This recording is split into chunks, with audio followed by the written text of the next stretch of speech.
I'm Angela Connor, founder and CEO of Change Agent Communications, a boutique PR and communications firm in Raleigh, North Carolina. I am also the creator of Angela Connor's Women Inspiring Women Conference, that also comes with the weekly newsletter. And I recently founded Triangle Podcast Studio. I'm here to talk to you today about valuing your time and limiting some of those times that you are spending giving people your intellectual property for free. So welcome to Ideas Are Not Free.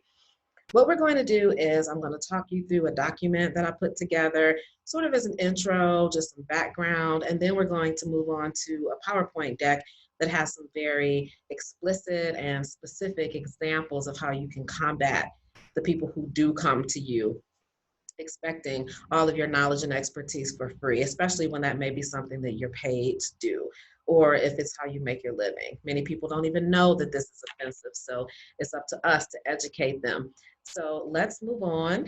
I'm going to share my screen with you, so bear with me. Okay. Let's see. Oh, whoops. Here we go. Let's try this again. All right, I'm going to share my screen now. All right, so here we go.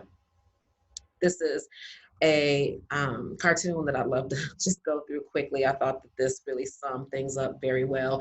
Here's a woman at her laptop. She's on the phone. And what is she saying? Sure, you can pick my brain, provided I can pick your wallet.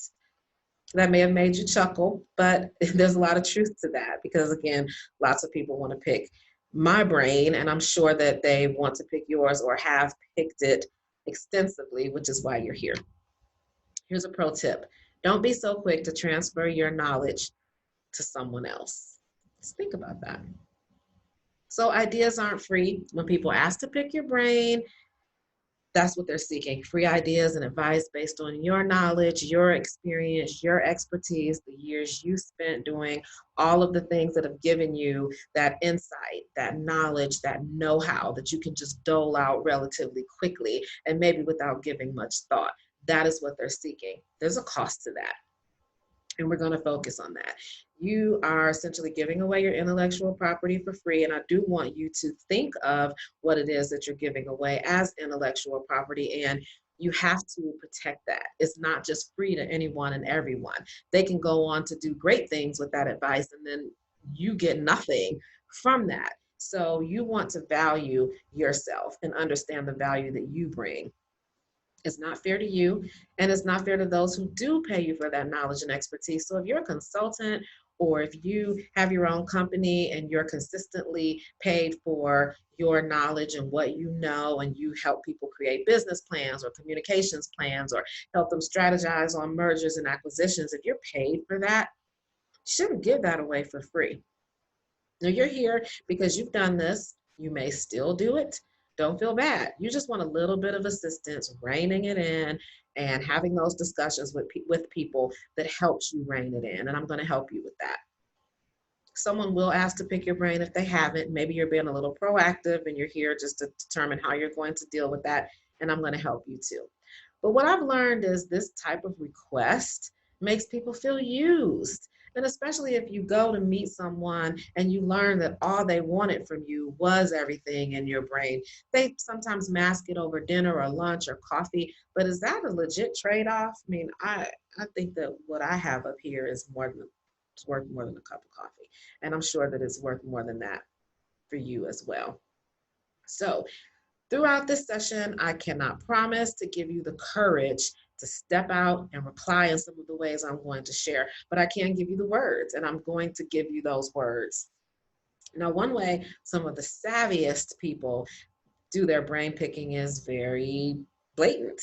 Again, hey, can I pick your brain? They may or may not know you. Now, there'll be little nuances that you have to deploy based on your relationship with someone. If you met with certain types of people because you just care deeply about helping them, college students per se, I care a lot about college students, and I consistently give them advice and tips that I know that can help them along the way.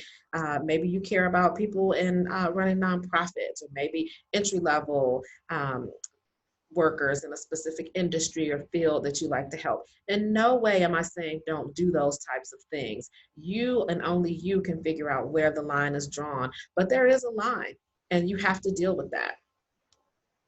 So I understand that not everyone recognizes that this is even offensive.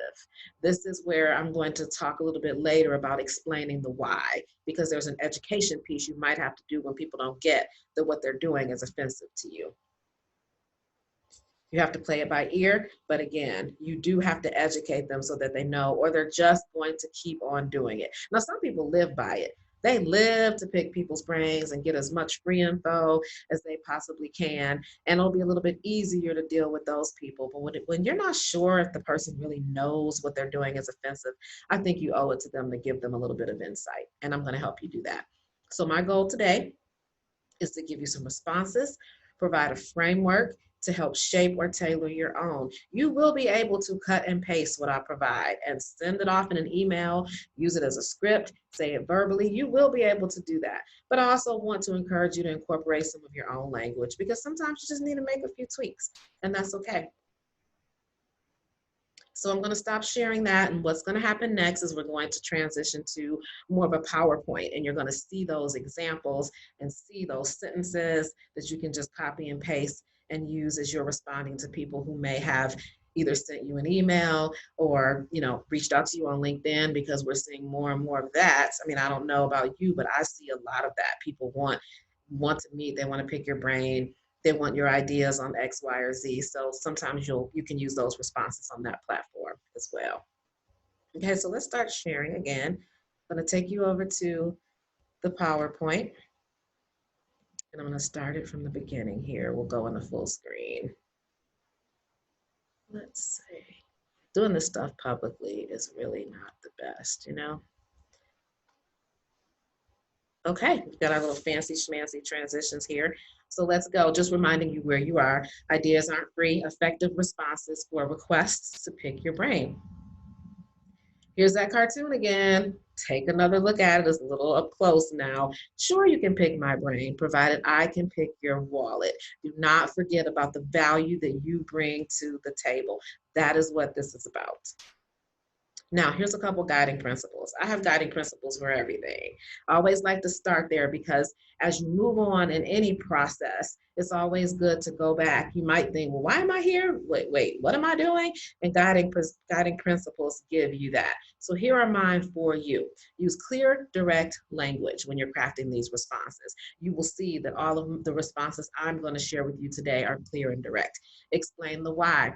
Remember, I said that you have to explain the why sometimes to people who don't understand why this is even a big deal.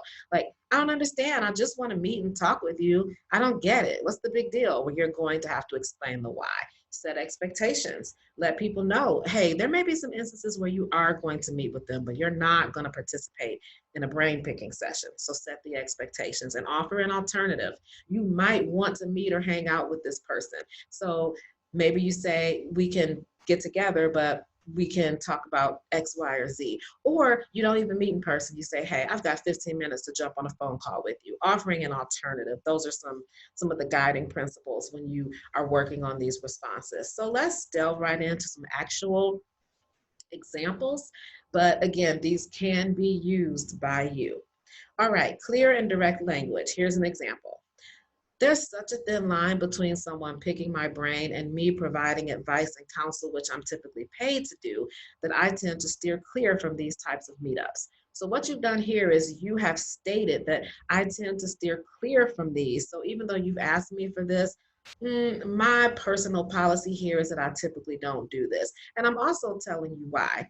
Now, they could come back to you and say, oh, I would never do that. I just want to do X, Y, or Z. So that's going to be up to you. We've got some more examples coming up that are much more direct that I think won't have anyone coming back at you. This might have someone coming back, but again, you've said here that you steer clear from those meetups. So you've stated how you handle things, which is important. That clear, direct language is really key. Here's an example of explaining the why. Historically, when I've met with someone to pick my brain, they're expecting a full-on consultation or for me to help solve their challenges, which is how I make my living. For that reason, I don't schedule this type of meeting.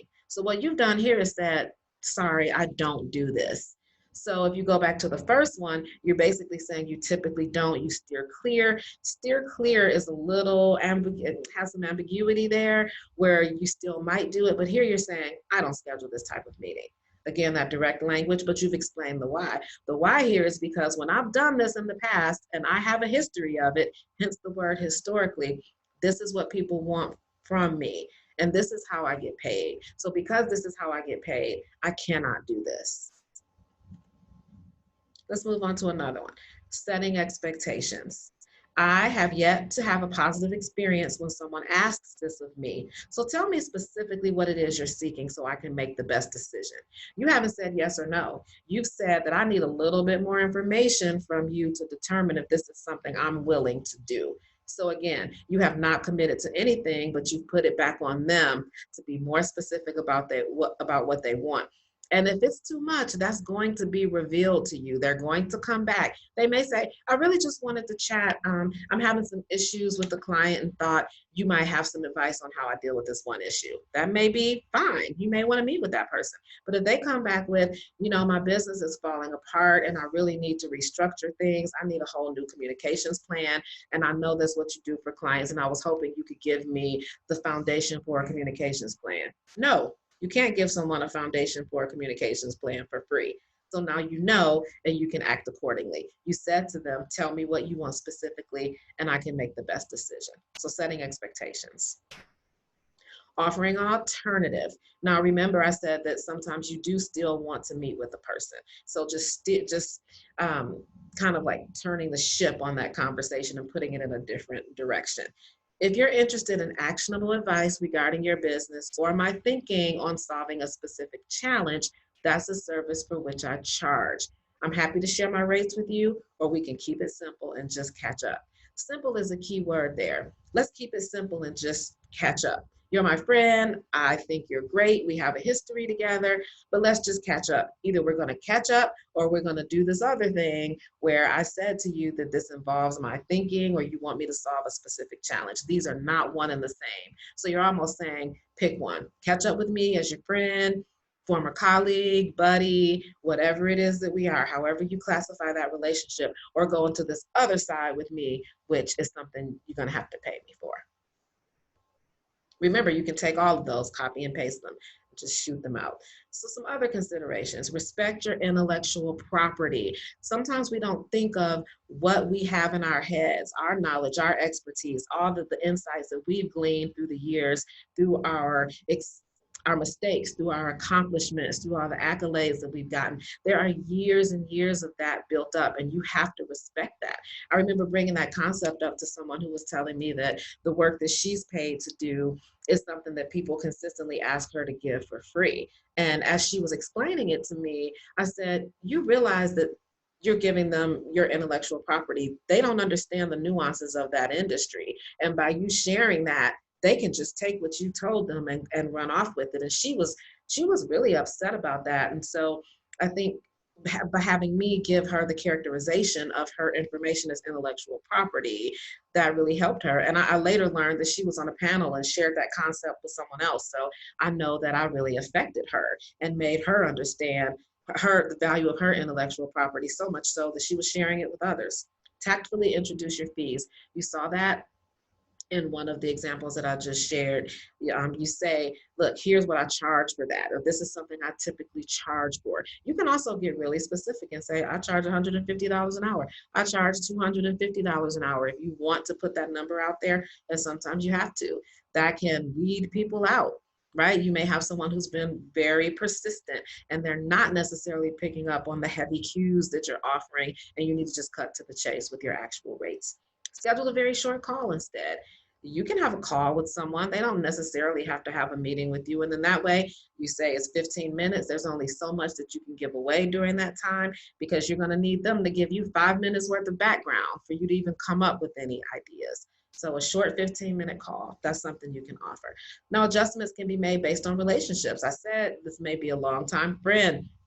Maybe someone you're really close with, someone who has helped you in the past, and that is up to you. This is not a one size fits all where you're cutting everyone out. That is in no way what I am suggesting here. I'm just suggesting that you engage a little bit of discernment here and make it clear on what you're going to do and also what you're not going to do. So let's go with another consideration here for offering an alternative. You can invest in my knowledge and expertise with a paid consulting session, which we can set up relatively quickly depending on how schedules align. Maybe you can set it up quickly if you don't have a heavy schedule. Maybe you can't set it up quickly. So you can alter that to say, we can schedule something for next month because my schedule's pretty tight now. But you're saying, I want to work with you to align our schedules. But the key here is the word invest. You can invest in my knowledge and expertise. People invest in themselves all the time. Professional development, some people have budgets for professional development. Most times entrepreneurs may not, but there are others who do have budget for that. And why shouldn't you be part of that? We read books for our professional development. We read. Don't be part of that group that is not paid for what it is that you provide, right? People can invest in you. Here's an opportunity for you to invest. Now, here's something that I want to bring up about being direct in the moment. And I recently had an experience with this. I was talking to a woman who wanted to know a little bit more about my services.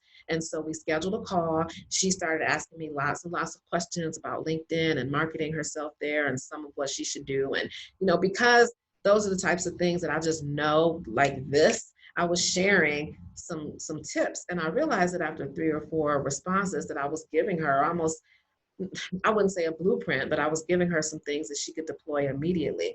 So then I told her that it was getting very close to what I consider intellectual property. So here's another one.